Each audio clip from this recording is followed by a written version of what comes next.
It's very good to be with you today, but before we begin a 4-hour sermon, I will ask you to pray with me. Let us pray. May the words of my mouth and the meditations of our heart be acceptable in your sight, O Lord, our rock and our Redeemer. Amen. So I grew up in a very small town in eastern Washington State. And I was told over and over again that the reason that Jesus came to earth is because God had to find a way to forgive human beings. God had to find a workaround around God's, immovable justice. God had to find someone to take the punishment for all the sins of the world. And also because Jewish people had kind of messed up. I mean, honestly, that's what I was heard over and over again in lots of subtle different ways. We hear it a little bit in this text today, don't we? Do we hear it just a little bit? And they were astounded at his teaching, for he taught them as one having authority and not as the scribes. We hear similar passages throughout the reading of the Gospels, Jesus drawing a contrast between himself and the Pharisees or the Sadducees or the chief priests or the elders. We hear these contrasts, and perhaps many of you grew up in churches that also subtly told you in one way or another that Jesus came to start like a new McChristians franchise that would have the McBody and McBlood combination that would set the spiritual world on fire. And you can only get the bread of life and the cup of salvation. You can only get acceptance by God if you become part of us and come on down on Sunday morning. That's what I was taught. I was taught that Christians are here to proclaim that we are an exclusive in-group, that we are it. We're the really human ones. And, wouldn't it be great if other people could just be human like us and come on down and join us? Did any of you ever hear that in your churches, subtly or overtly? We still hear it today from a lot of folk too, and sometimes it comes out of our mouths even when we don't mean to. So in the Gospel of Mark, there is no birth narrative. There's nothing about, an angel went from God to it. There's none of that, right? In Mark, actually, what we have is not the annunciation by the angels. We don't have like choirs of angels singing in heaven. We actually have an announcement of Jesus' identity and his role in the world by a demon. That's what we have. That's what this passage is. So in the ancient world, they understood that the Creator has all power and all honor and all glory, right? But that as part of that, different beings have different powers. Our indigenous neighbors might call them spirit helpers. And there are spirit helpers that work for good, and there are some other ones that actually try to turn us toward harming each other or ourselves. And so in this case, Jesus goes into the synagogue and he begins to teach. And people notice that he is speaking with a kind of inner authority. In other words, their heart is resonating within them in a way that some other religious leaders weren't, including the scribes. But what we have to remember, and then soon after that, a man cries out, who are you? You're here to harm us. I know who you are. And remember that in the Gospel of Mark, demonic possession is always connected to oppressive forces all around us. About 3 weeks ago, I went to a funeral in the Swinomish tribe. It was a funeral of a 25-year-old. A 25-year-old who had huge chemical dependency issues and had harmed themselves. Well, why is that happening? Well, human beings are always vulnerable to grief and pain and loss and suffering, and right, that's true of all of us all the time. But it was very clear that in that community, there had been so much loss over the last 170 years that the weight of driving around the Skagit Valley over land that used to belong to their people, and they would share with each other, and they would each come at different times of the year to different beaches and to different places. That the weight of boarding schools and the doctrines of discovery, which said that if you're not Christian, you're not really human, all that was weighing on this young person. And as the community sat there and grieved with the family, they were also grieving for themselves and for all the pain that's been experienced. So when the demon cries out, the demon's crying out in part because the Roman Empire had been there harming and stealing and dividing people in Jesus' own community, in Capernaum, in Nazareth, where he grew up, and throughout all the what we now call the Middle East. They would come in and they would take everything, they would divide people against each other, they would create great inequity, and they would support that inequity with division by dividing people against each other.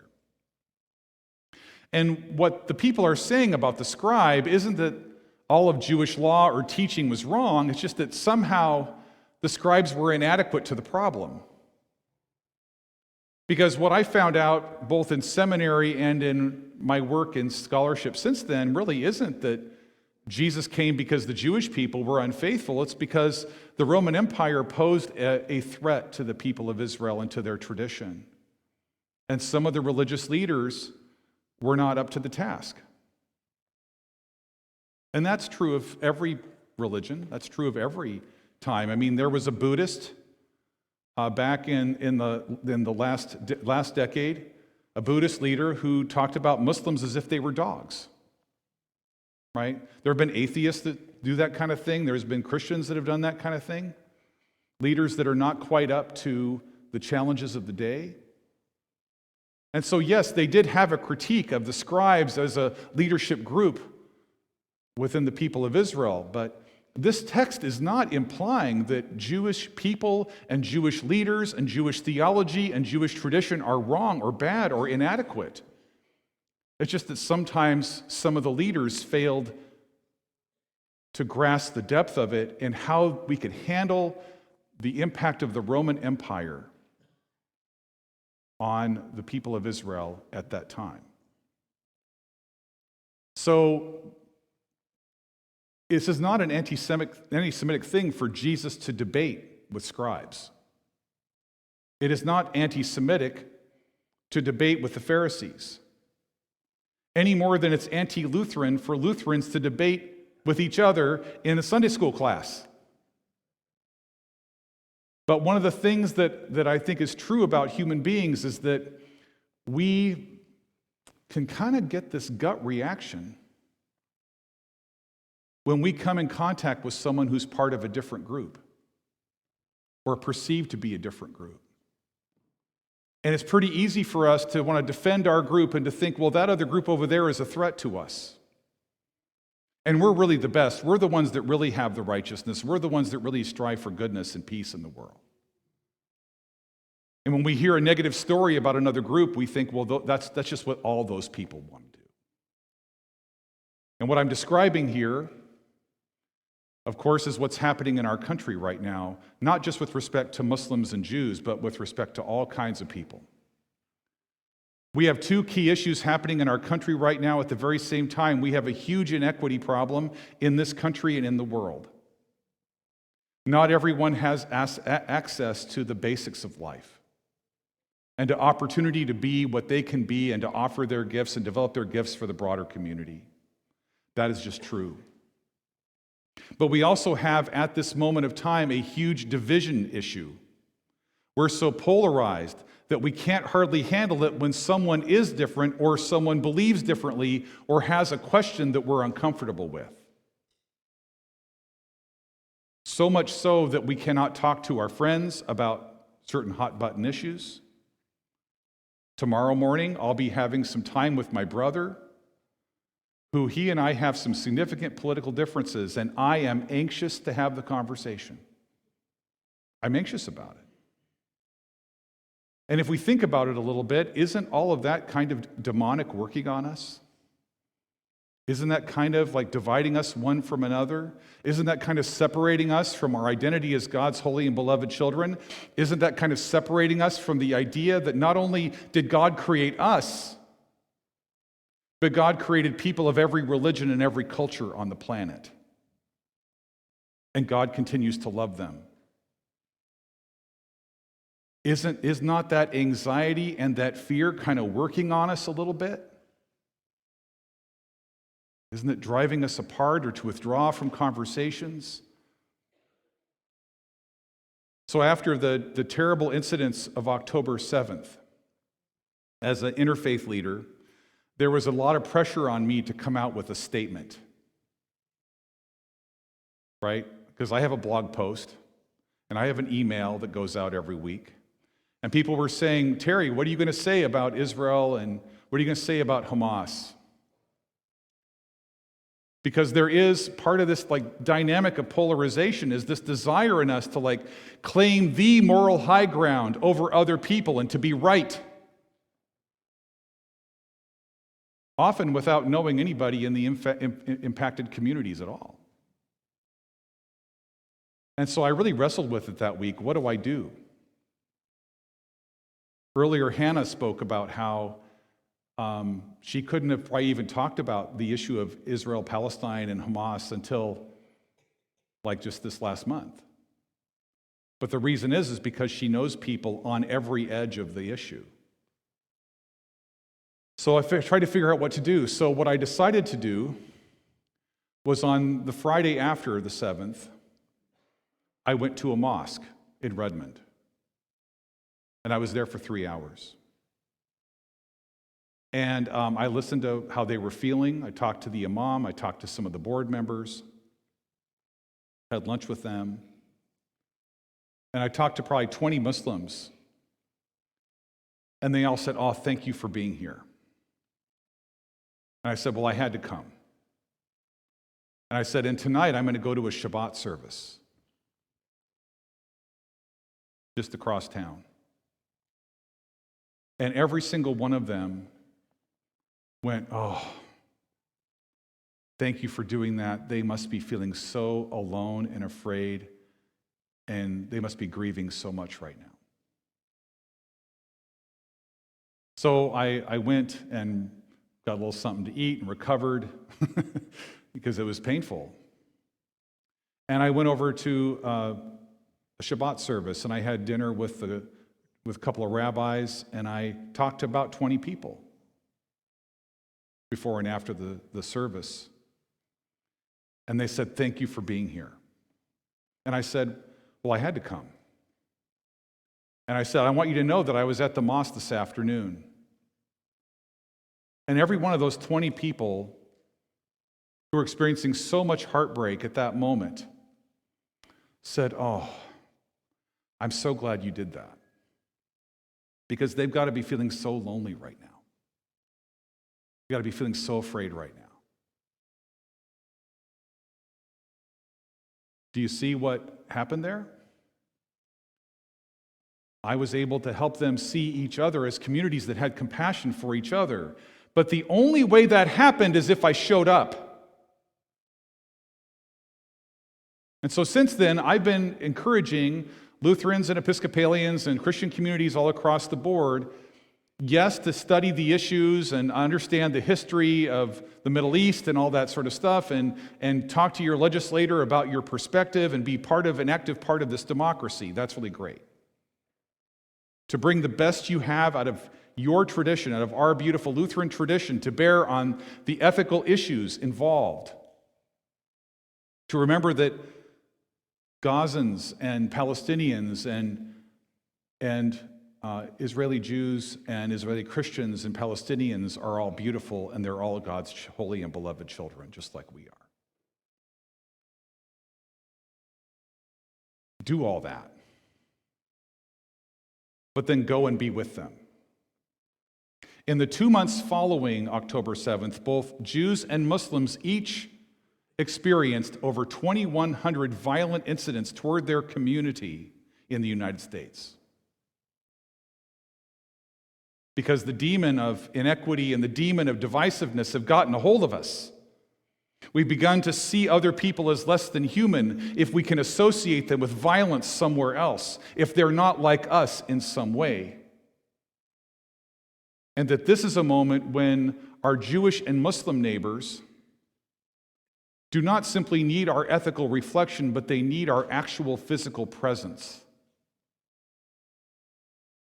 To go grab a sign after talking to the imam or the other leaders of the group, make sure it's okay, that the community can be warned, right?